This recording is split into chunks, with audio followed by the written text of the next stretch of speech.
Amém. É uma simpatia essa Sabrina, hein? A Rose e o Osório devem ficar babando. Né, Rose? Filhota linda. Bom dia, gente. Vocês estão bem? Então se prepare que vocês vão sair daqui melhor ainda. Deus é bom. O Dag pelo menos vai.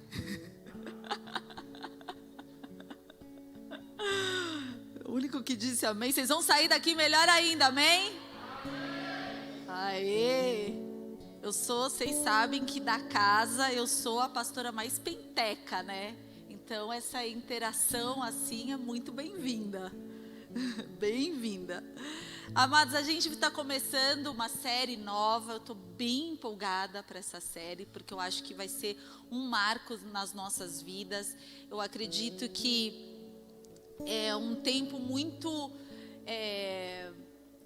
um tempo de Deus, da agenda dele, um tempo propício para a gente falar sobre isso, para o Senhor se revelar ainda mais nas nossas vidas, nesse tempo, nesse momento que a gente está vivendo de mundo, sabe?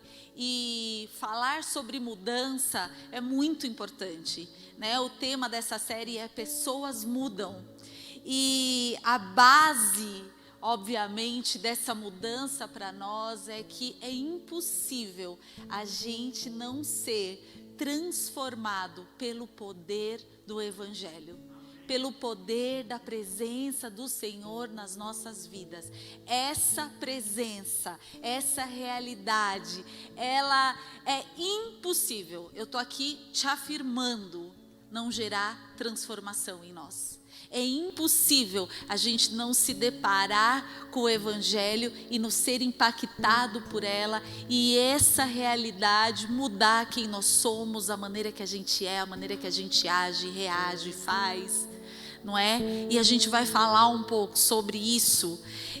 Foi interessante porque quando eu fui convidada pelo meu marido a iniciar essa série, eu fiquei um tempo orando e buscando e o primeiro pensamento que me veio era justamente falar de uma história, né, de alguém, de um homem ou de uma mulher de Deus que tenha sofrido uma transformação, que tenha vivido essa transformação. Então esse foi o meu primeiro ímpeto, né?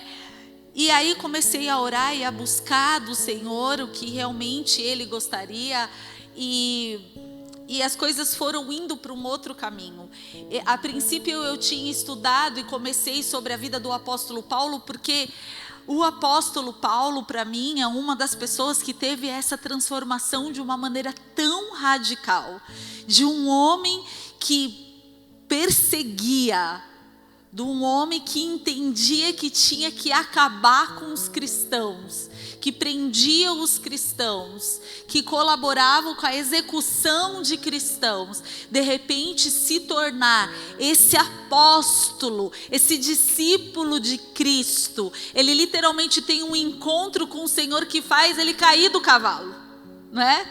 E aí esse encontro é tão marcante, é tão forte, que transforma toda a visão, todo o olhar desse homem que de maneira muito maravilhosa consegue então ser essa pessoa que dentro do Novo Testamento escreveu 13 livros, né? E é muito interessante porque dentro desses 13 livros que o apóstolo Paulo escreveu, ele escreveu 4 preso em Roma esperando o julgamento dele, né? Colossenses, Efésios, Filemão e Filipenses foram 4 livros escritos pelo apóstolo Paulo enquanto preso. E isso já é muito confrontador. Se a gente parar nisso, a gente já se sente muito confrontado, porque quantas vezes coisas tão pequenas que a gente até julga ser injusta nos paralisa. E de repente esse homem ali preso, injustamente aos olhos humanos, não fez com que ele parasse, muito pelo contrário, ali, daquele lugar, que ele entendia tanto a soberania de Deus, ele entendia tanto que a vida dele era tão controlada pelo Senhor, que ele entendia que se ele estava ali, é porque o Senhor havia permitido, e isso não poderia fazer ele parar. Só aí já nos confronta demais, né? É impressionante. Então eu queria convidar você, porque dentro dessas cartas, a carta de Colossenses é uma carta que Paulo escreve aos Colossenses, e dentro de todas essas cartas, Colossenses é uma carta muito prática da vida cristã.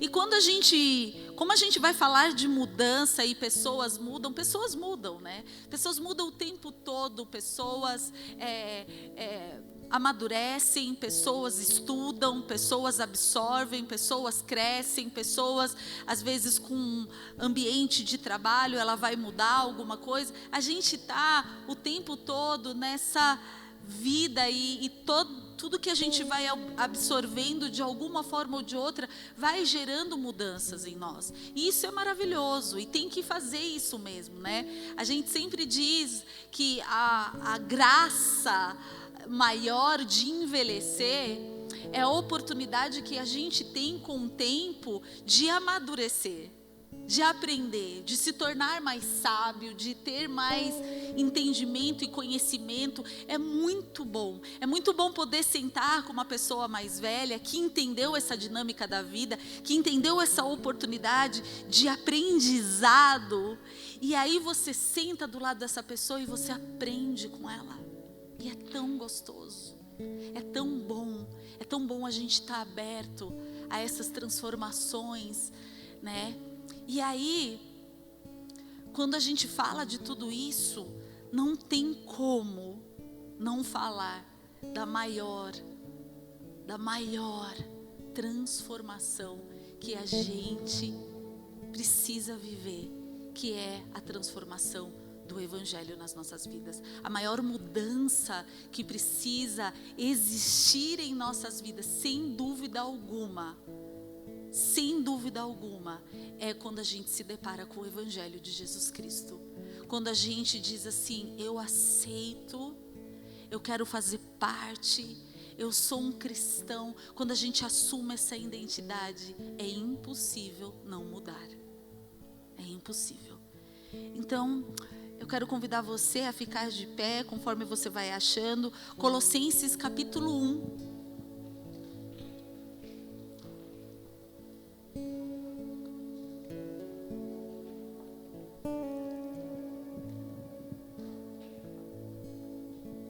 Diz assim: Paulo, apóstolo de Cristo Jesus, por vontade de Deus, e o irmão Timóteo, aos santos e fiéis irmãos em Cristo que se encontram em Colossos, graça e paz a vós outros da parte de Deus nosso Pai. Damos sempre graças a Deus, Pai de nosso Senhor Jesus Cristo, quando oramos por vós, desde que ouvimos da vossa fé em Cristo Jesus e do amor que tendes para com todos os santos, por causa da esperança que vos está preservada nos céus, da qual antes ouviste pela palavra da verdade do Evangelho, que chegou até vós, como também em todo o mundo está produzindo fruto e crescendo. Tal acontece entre vós, desde o dia em que ouvistes e entendestes, a graça de Deus na verdade.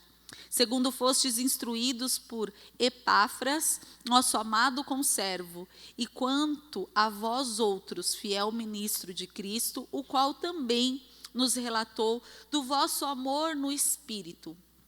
Por essa razão, também nós, desde o dia em que ouvimos, não cessamos de orar por vocês e pedir que transbordeis de pleno conhecimento da sua vontade, em toda a sabedoria e entendimento espiritual, a fim de que viverdes de modo digno do Senhor, para o seu inteiro agrado, frutificando em toda boa obra e crescendo no pleno conhecimento de Deus. sendo fortalecidos com todo o poder, segundo a força da sua glória, em toda perseverança e longanimidade, com alegria, dando graças ao Pai, que vos fez idôneos à parte que vos cabe da herança dos santos na luz. Ele nos libertou do império das trevas e nos transportou para o reino do Filho do seu amor, no qual temos a redenção, a remissão dos pecados. Este é a imagem do Deus invisível, o primogênito de toda a criação, pois nele foram criadas todas as coisas nos céus e sobre a terra, as visíveis e as invisíveis, sejam tronos, sejam soberanias, quer principados, quer potestades, tudo foi criado por meio dele e para ele. Ele é o antes de todas as coisas, nele tudo subsiste. Ele é o cabeça do corpo da igreja, ele é o princípio, o primogênito entre os mortos, para em todas as coisas ter primazia, porque aprove a Deus que nele resistisse toda a plenitude, e que, havendo feito paz pelo sangue da cruz, por meio dele, reconciliasse consigo mesmo todas as coisas, quer sobre a terra, quer nos céus. Amém. Amém, amém. Glória a Deus. Fecha os teus olhos, vamos orar. Pai querido, Senhor, estamos aqui, Pai, para cumprir a Tua agenda nas nossas vidas. Que aquilo que o Senhor tem para nós, aquilo que o Senhor tem para revelar, aquilo que o Senhor tem para mexer, aquilo que o Senhor tem para fazer, nós estamos aqui, Senhor. Queremos receber da Tua porção. Queremos receber, Senhor, do Teu ensinamento, daquilo que o Senhor tem para transformar as nossas vidas de dentro para fora. Eis-nos aqui, Senhor, que cada ouvido aqui possa ouvir, que não haja distrações, Senhor, que cada coração aqui, Pai, possa estar aberto e receptível para fazer aquilo que o Senhor tem para fazer no nosso meio, nessa manhã, em nome de Jesus. Amém. Amém. Podem sentar.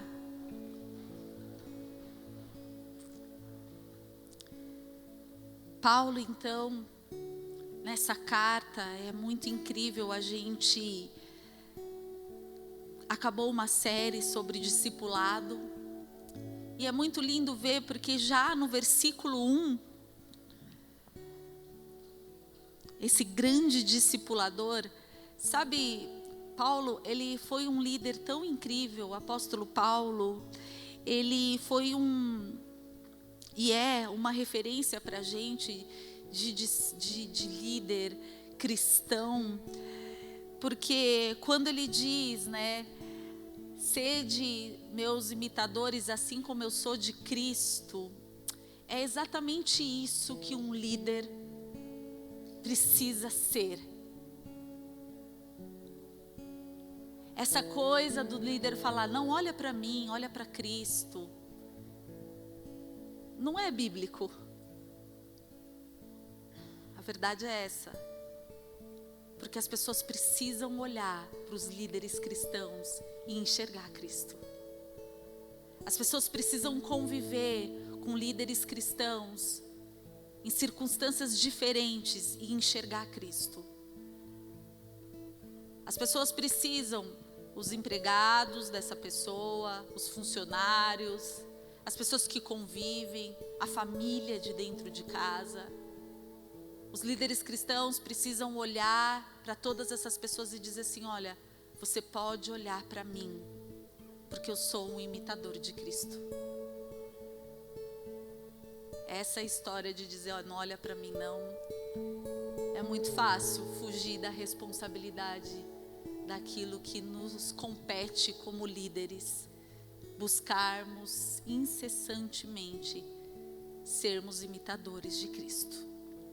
E Paulo, então, aqui no versículo 1, ele começa então falando, Paulo, apóstolo de Cristo Jesus por vontade de Deus, e o irmão Timóteo, aos santos fiéis, irmãos em Cristo que vos encontram em Colossos. Então aqui Paulo, ele já começa a carta dizendo assim, olha, essa carta é minha e de Timóteo, para vocês, irmãos.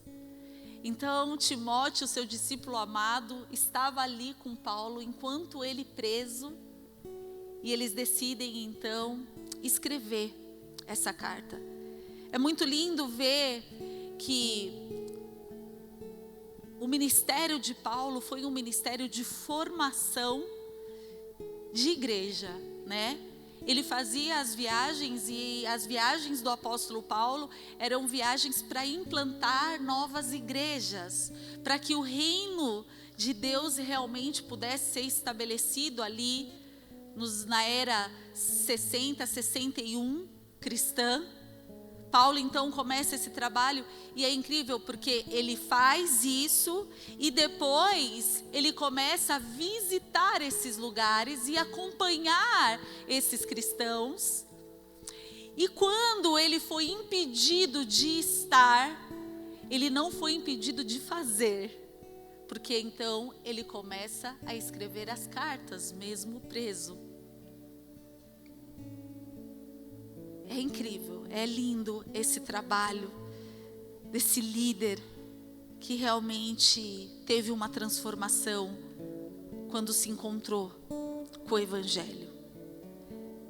É muito interessante porque hoje nós estamos vivendo uma época de mundo, sempre foi assim, mas ultimamente está demais essa palavra polarização, né? Não era nem tanto usado, mas agora todo mundo tem opinião para tudo, e todo mundo está do lado de cá, está do lado de lá e tal, e são sistemas filosóficos, sistemas religiosos, sistemas governamentais, né? Sistemas acadêmicos, e tudo isso faz com que verdades sejam geradas. Então cada um defendendo uma verdade, a outra verdade, porque cada sistema desse tem uma verdade central da qual é defendida.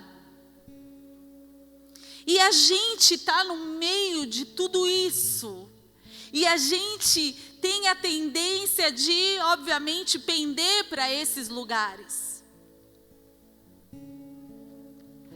Porém, amados, quando o Evangelho, e isso eu quero dizer aqui, eu aprendo muito com o meu marido em relação a isso. Ele me ensina constantemente isso.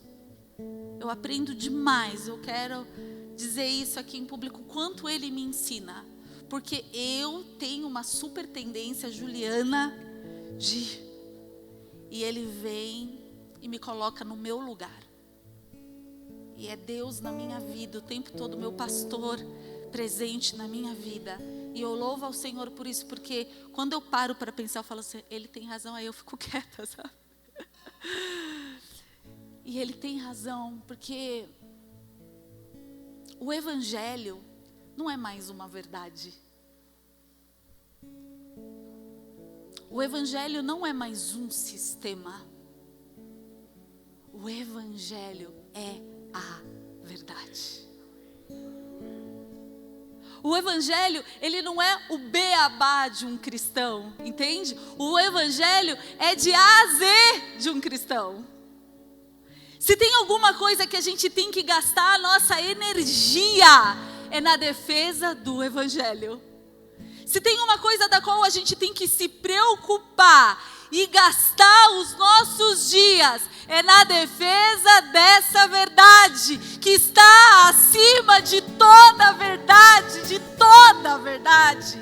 Porque ela não se compara, ela não se nivela a nenhum sistema, a nada. Ela está acima, porque ela não foi criada por homens, ela não é uma ideia de homem, ela não é uma defesa de homem.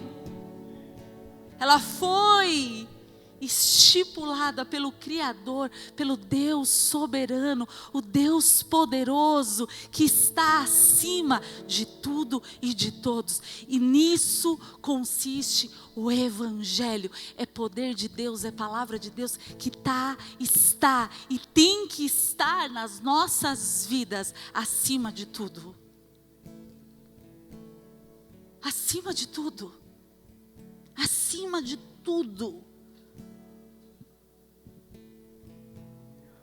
É a verdade por meio do qual criticamos todas as outras verdades.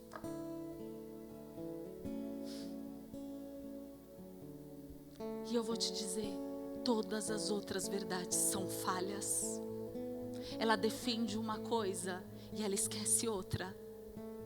Ela defende uma coisa e ela falha na outra.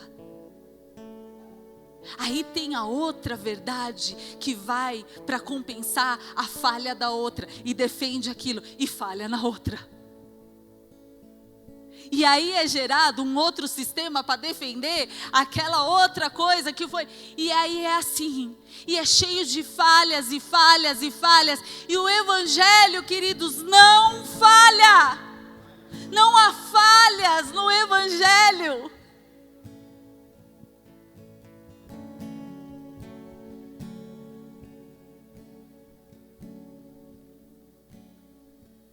A fé cristã se manifesta numa vida transformada.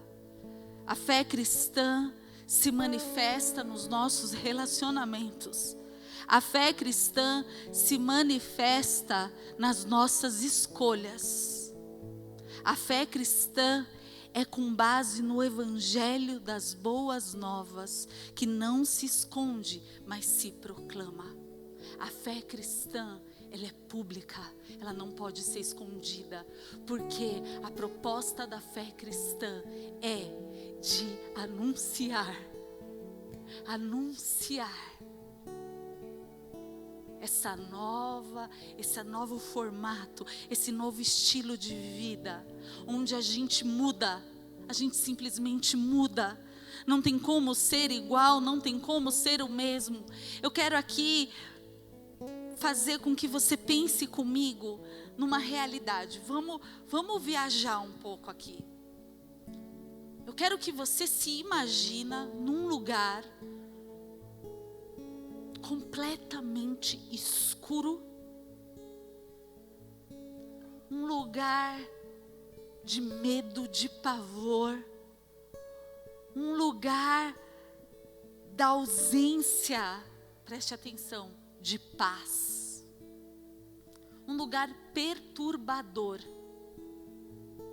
um lugar terrível, um lugar de opressão, um lugar de depressão.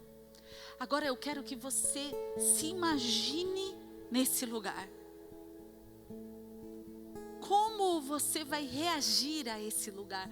Como você vai se portar nesse lugar? Talvez você vá para um canto, você fecha os olhos, você tenta tampar os ouvidos, você tenta não enxergar e participar de nada porque te gera medo e pavor.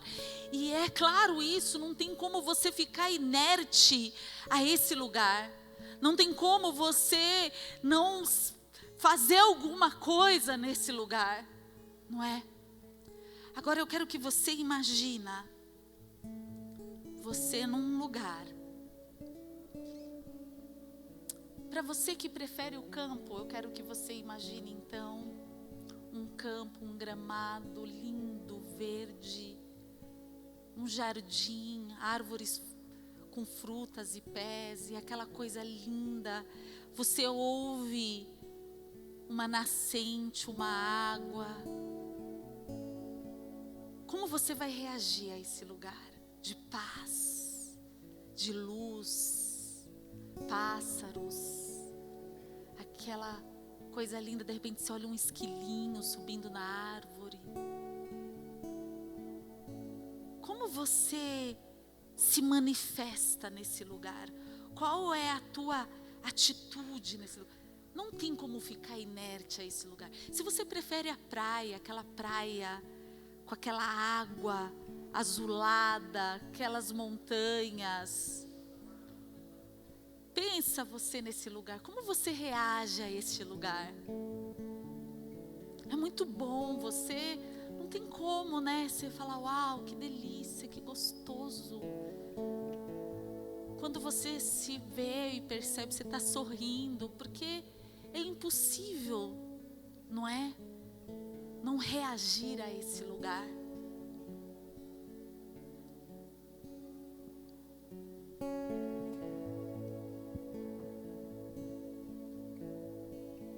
São lugares extremos, não é?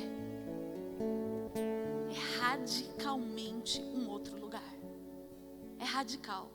Se a gente puder falar de extremo, se a gente puder falar de um lugar contrário a outro, são lugares assim, não é? Pois bem,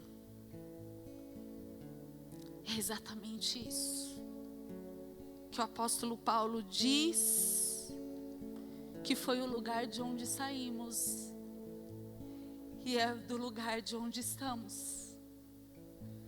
Foi desse lugar que ele nos tirou.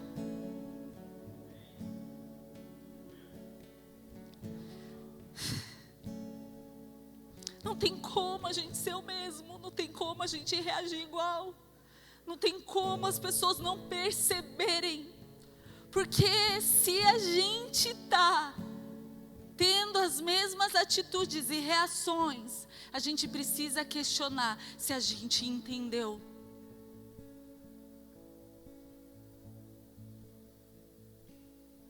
Versículo 13, ele diz assim: Ele nos libertou do império das trevas e nos transportou para o reino do Filho do seu amor. Ele nos libertou do império das trevas, do império. Não tinha escapatória, não tinha para onde ir, não tinha como fugir. Se não fosse Ele, porque Ele foi o único, Ele é o único que tem o poder de nos arrancar desse lugar. O mundo tenta nos enganar, nos distrair, achando que no mundo físico a gente pode chegar nesse lugar. Mas, amados, a gente vai percorrer aqui, vamos entender que não é possível. A obra de Jesus nas nossas vidas, não existe quem, não existe lugar, não existe possibilidade de se estar se não for através dele. Ninguém e nada pode conquistar esse lugar se não for o Senhor nas nossas vidas. Existe um tripé que permeia os evangelhos. Está no livro de João, está Coríntios, que é ali Paulo falando sobre o amor, sobre a definição do amor, e ele termina. Existe um tripé que aqui, nessa passagem de Colossenses, Paulo, ele fala conosco também, que é a fé, a esperança e o amor, que são 3 características das quais nos sustentam como cristãos. Então, aqui, a partir do versículo 3, ele diz assim: damos sempre graças a Deus, Pai, nosso Senhor Jesus Cristo, quando oramos por vós, desde que ouvimos da vossa fé em Cristo Jesus. A fé, amados, em Cristo Jesus é uma confiança incondicional. Uma confiança, você confia. Você confia. Não é nas circunstâncias, não são nas coisas, não é pelo que você tem, não. É uma fé incondicional, é uma confiança da obra de Cristo, daquilo que Ele fez, daquilo que Ele representa, daquilo que Ele é.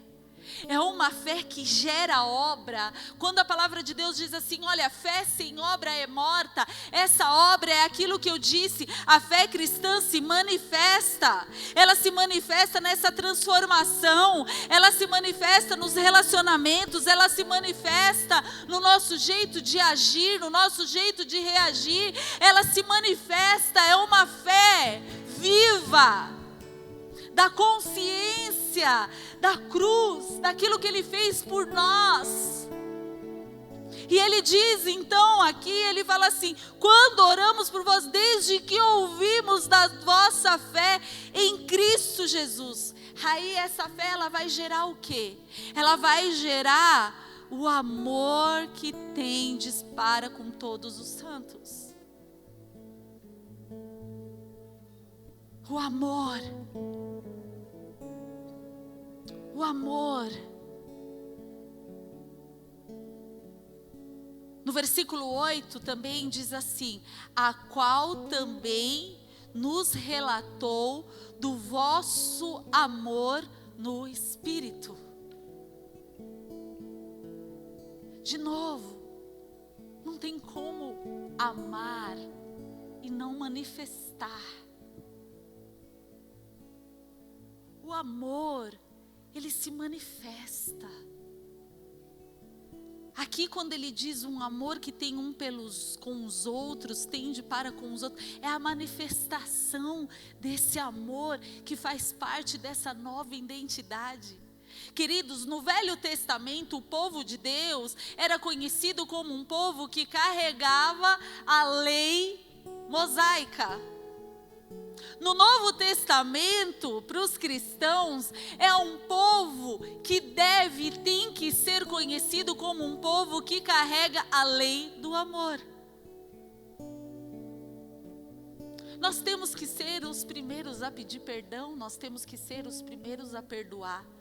Nós temos que ser os primeiros a buscar reconciliação. Nós temos que ser os primeiros a não ficar emburrado. A gente tem que ter uma predisposição sobrenatural de perdoar, de liberar, de não emburrecer, de ficar emburrado, magoado, chateado. De ter pressa e urgência em resolver as pendências. Porque a gente está sujeito a errar. Mas a gente tem que ser o primeiro a querer buscar consertar. Porque isso revela o amor que a gente carrega dessa nova identidade. Amém? E a esperança. Quando ele diz aqui, olha só que lindo. Por causa da esperança que vos está preservada nos céus. Essa esperança. Essa esperança é a confiança, presta atenção, de um futuro em Cristo. Essa confiança, a fé, a esperança e o amor. Características das quais tem que fazer parte desse novo homem que foi tirado desse mundo de trevas e levado para esse lugar da revelação do amor desse Cristo. O pastor Francis Chan é para mim, dessa geração aqui que a gente está vivendo, é um dos grandes líderes. Eu gosto muito desse homem.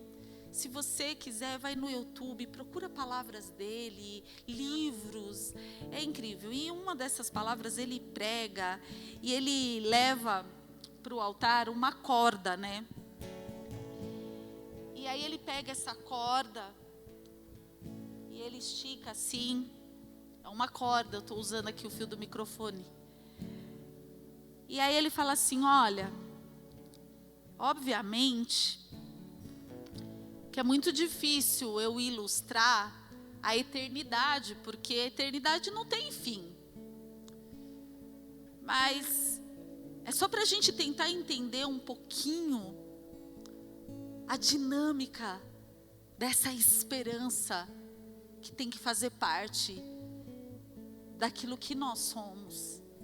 Ele diz, imagina que se a gente pudesse enxergar a eternidade e a eternidade fosse isso daqui. Imagina esse fio muito mais longo do que é aqui, porque não tem fim, né?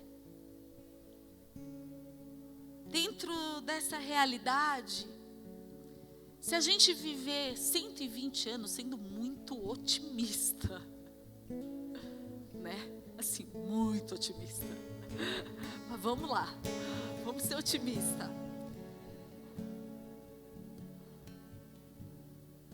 proposta do Evangelho é que a gente entenda que quando Ele entra na nossa vida, Ele nos apresenta essa vida de eternidade.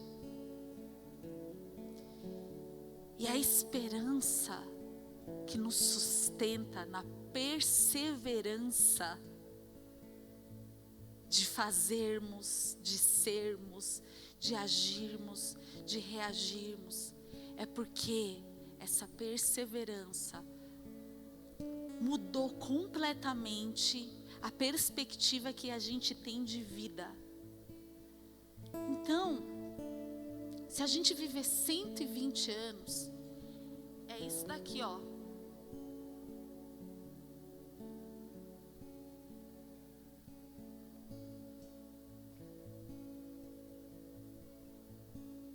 Com o que você está preocupado? Com isso daqui ou com isso daqui?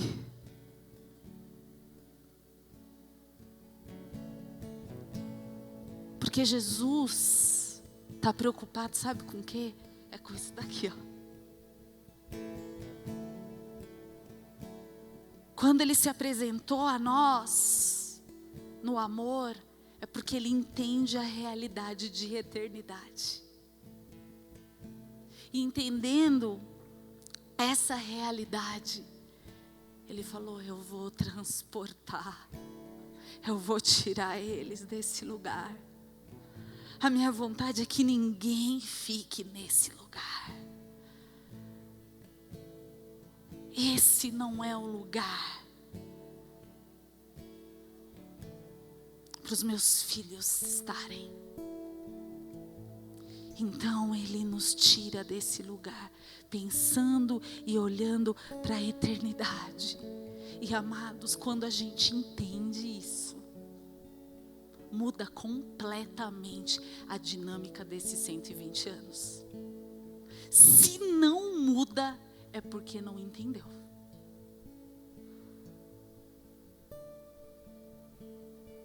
Conversão é exatamente isso. Não é uma adaptação. A gente não adapta o Evangelho à nossa vida, mas a gente se adapta ao Evangelho.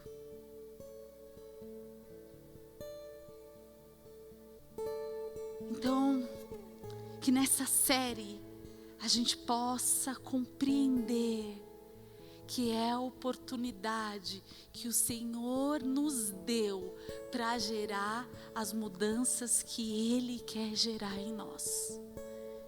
Existe uma música do G, um pedacinho da música, e hoje a gente cantou uma música que eu quero chamar até o grupo de louvor aqui, podem subir.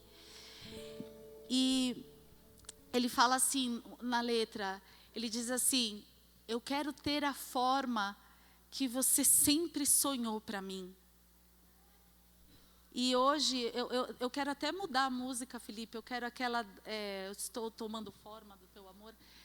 E aí hoje, quando eu ouvi esse refrão, eu estou tomando forma, é isso a frase? Como que é?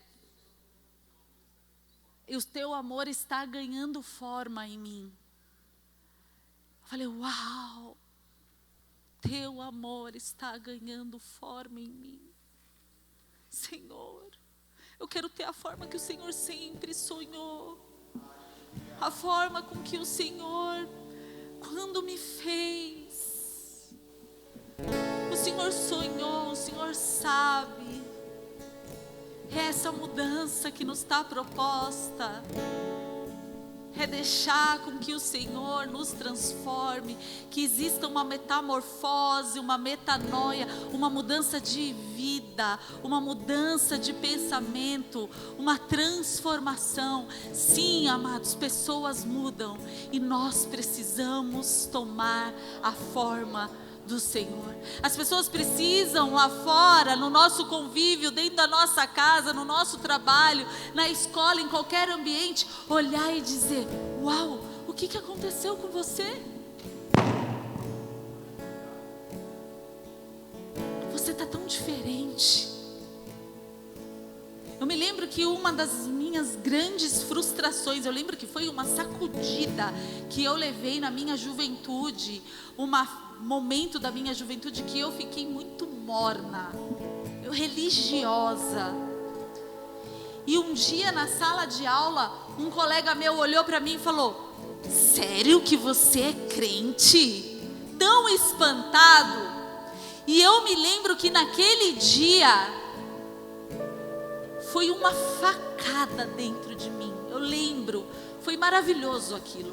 Foi Deus ali na minha vida, porque foi uma sacudida que eu precisava. Porque quando ele olhou e falou: sério que você é crente? Eu falei: meu Deus. Ele não imaginava isso de mim, pelo meu comportamento, pela minha atitude, por tudo que eu sou para ele. Era uma coisa tão inviável.